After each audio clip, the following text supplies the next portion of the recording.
오랜 불황에 새벽 인력 시장마저 얼어붙었다 이런 기사를 저희가 소개해드린 적이 있었는데 요즘 상황이 많이 달라졌다고 합니다. 방학을 맞아서 젊은이들이 줄을 서고 있다고 하는데 화면 함께 보시겠습니다. 새벽 4시를 조금 넘긴 시각. 서울 구로구의 한 대로변. 가방 하나씩 둘러맨 남자들로 일찌감치 장사진을 이룹니다. 다름 아닌 새벽 인력 시장의 1번지. 짝으로는 목수고 길 건너서 시작에는 5번 출구 앞으로 그 짝으로는 출근. 매일 새벽 쏟아져 나온 사람들 틈에서도 나름의 산발을 거쳐야만 일터로 향한다는데요. 최근 전에 없던 현상으로 경쟁률이 높아졌습니다. 실제로 목수는 많이. 국제는 이제 알바식으로 대학생들, 학생들 이제 방학 되면은 그쯤 와서 하는 거지. 어차피 살아야 되잖아요. 그러니까는 여기 현실적으로 나와서 여기는 그냥 작든 어쨌든 간에 현찰을 바로 받으니까 생활에 도움이 되잖아요. 인력시장의 지각 변동을 어느 때보다 실감한다는 서울 금천구의 한 인력사무소를 찾았습니다.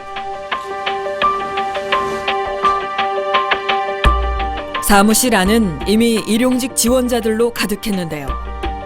이 중 절반은 한눈에 봐도 앳된 20대 초반의 청년들. 24살이에요. 방학 때만 하는 건데 이제 여름방학은 한 2달밖에 안 되거든요. 그런데 일구하기가 힘드니까 그냥 여기 나와서 한 달 정도 나갔나? 하고 이제 여기는 처음 온 거. 일주일에 한두 번 정도 나가니까. 26살입니다. 얘는 제가 여기 한 1년 넘게 다녀가지고 한 달에는 10번 아니면 14번? 많이 올 때는 24번 이상.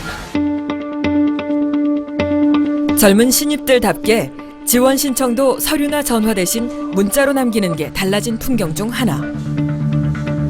고된 업무 때문에 일명 막일이라고 부르는 현장에 그들은 왜 기꺼이 뛰어든 걸까요?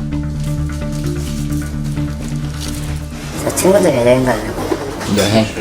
한 3주 뒤에 출발하는데 급하게 돈이 필요해서 이렇게 오게 됐어요. 전역하고 나서부터 용돈을 잘 안 받아가지고 제가 다 해결하고 있어요. 본인도 힘드시니까. 공부할 때 학원비로 쓰거나 원래 요리 쪽 공부를 하고 있어서. 요리 같은 거 하시면은 아예 그쪽으로 하시는 게 더 낫지 않으세요? 요리 쪽은 인류만 되는 거니까 좋은 데는 힘들다고 봐야죠. 얼마 정도 벌어요? 하루에 10만 원 정도 벌서 많이 버는 편이라고 생각하고 7시에 최저시급 인상이 됐다고 하는데 일하는 게 더 많이 받는 것 같아서 딱히 와닿지는 않아요. 알바 같은 경우는 이제 돈이 아무래도 적다 보니까 근데 하루 일당으로 받아갈 수도 있고 금액도 이제 모이다 보니까 근무 시간을 따지면은 이제 알바 같은 경우는 보통 시급 7,000원에서 이제 8,000원 아니면 최저시급으로 주거든요. 8,000원까지는 잘 안 줘서. 목돈을 손에 쥔다는 장점이 있긴 해도 이 역시 힘만 쓴다고 얻는 건 아니라는데요. 언제나 이제 들고 다니고 있고 여기다가는 뭐 마스크 필요하면 쓰려고 마스크도 갖고 다니고 목장갑 같은 거 들고 다니고. 그것도 되게 많네요. 이제 좀 무거운 거 들 때는 막 물집 생기고 그래가지고 뭐 2장씩 끼기도 해서 들고 다니지.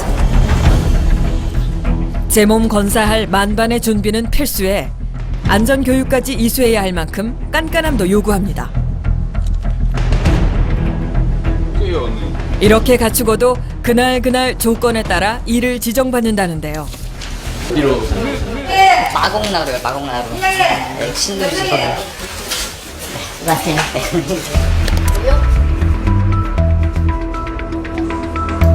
좀처럼 낮아질 김이 없는 취업 문턱은 연령대도 가리지 않습니다. 나이가 어떻게 되세요? 36이요.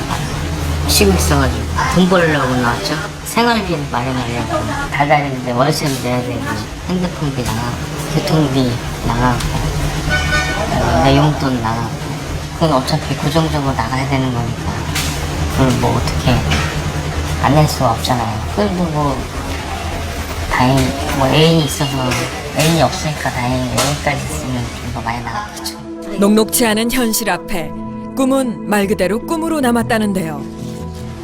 대한민국 사람들이 전부 다 하는 쪽으로 몰리니까 또 그건 못할 거 같아요. 현실적으로 생각을 하고 이상적으로 생각하면 이걸 못하죠. 집에서 쉬어야지. 철거 15만 원. 한테 받아오신 거예요? 싸고 7까지 하면 되거든요. 52살의 이 남성도 이른 퇴직으로 이곳을 찾았습니다. 작년에 이제 퇴직해갖고요. 쉬다가 이제 일하러 나왔죠. 아까 제가 30년 동안 하던 일때는 갈 데가 없어갖고 나이 때문에 이제 시험이 안 되더라고요. 기존에는 무슨 업무를 좀 하셨어요? 저 인쇄 쪽에 있었어요. 1년 정도 그러니까 설계나 뭐 이쪽에서 배울 수 기회가 생기면 그거 배워갖고 그냥 조금 가게나 차릴까 이렇게 생각하고 있거든요. 지금 뭘 하던 작년에 뭘 했던 건 관계가 없는 거니까 지금 현실이 중요한 거니까. 여기가 뭐 인력의 끝으로 보는데 사람 일하는 제일 밑바닥으로 보는데 여기도 꿈이 있어요. 절박한 상황 속에서도 기꺼이 땀 흘려 일하고 싶은 이 시대의 수많은 청춘들. 어디 간대요? 광명. 무슨 일을 하는 거예요? 그냥 건설 현장 같은 거. 오늘도 전투 준비를 마치고 그곳으로 달려갑니다. 네, 저희가 새벽 인력 시장에 직접 찾아가서 청춘들이 몰리는 이유도 함께 들어봤는데요. 박상희 소장, 김성수 문화평론가도 함께 얘기 나누겠습니다. 어서 오세요. 안녕하세요. 네, 사실 뭐 젊은이들 같은 경우에는 편의점 알바도 있고 다양한 알바들을 찾으려면 찾을 수 있을 텐데도 불구하고 또 이렇게 어려운 일을 선택하는 데는 또 이유가 있겠죠. 예, 기본적으로 그 보수가 괜찮기 때문이죠. 시간당 보수가 네. 지금 뭐 적게는 10만 원. 조금 일머리가 있어서 일을 갖다 잘하는 그런 친구로 소문이 나면요 15만 원까지도 받는 거예요. 단순 노무직인데 그렇게 되면은 실제로 지금 몸은 잠시 고되지만 그래도 한 3주 그 돈을 벌어서 네. 해외 여행도 갈 수 있는 그런 상황이 되니까 상대적으로 그런 일자리를 더 이제 즐겨 찾는 것이죠. 그러니까 아무래도 이게 청년 실업이 문제가 되다 보니까 이것도 이 또한 그 청년 실업의 한 단면인 것 같긴 해요. 네. 그래서 좀 안타깝기도 하고 좀 뭐랄까 애틋해 보이기도 합니다. 네.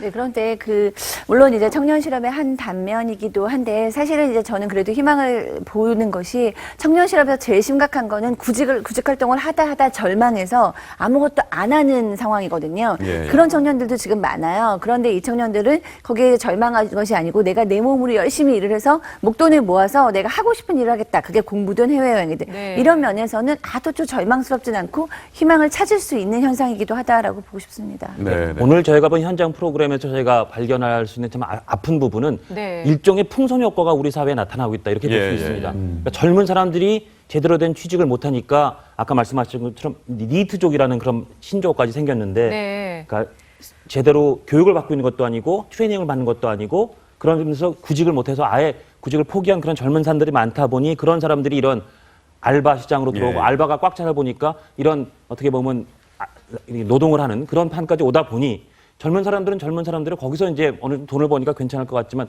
우리나라가 아시다시피 사회 안전망이 좀 미비하지 않습니까? 연세가 드신 분 중에 거기서 그나마 돈을 버시던 분들이 밀려나는 겁니다. 경쟁력이 안 되니까. 경쟁력이 아무래도 젊은 사람을 쓰려고 하겠죠. 그러다 보니까 젊은 사람들은 젊은 사람대로 원래 자기가 일하고 싶은 직장이 아닌 데서 일을 하면서 좀 아파하고 또 나이 드신 분들은 그나마 하고 싶었던 해오던 일들을 못하게 되니까 또 아파하고 네. 이중의 고통이 우리 사회에 생기는 게 뭔가 같은 우리 사회에 이 구직 관련된 맥을 한번 풀어줘야 되지 않나 그런 생각이 듭니다. 알겠습니다. 네.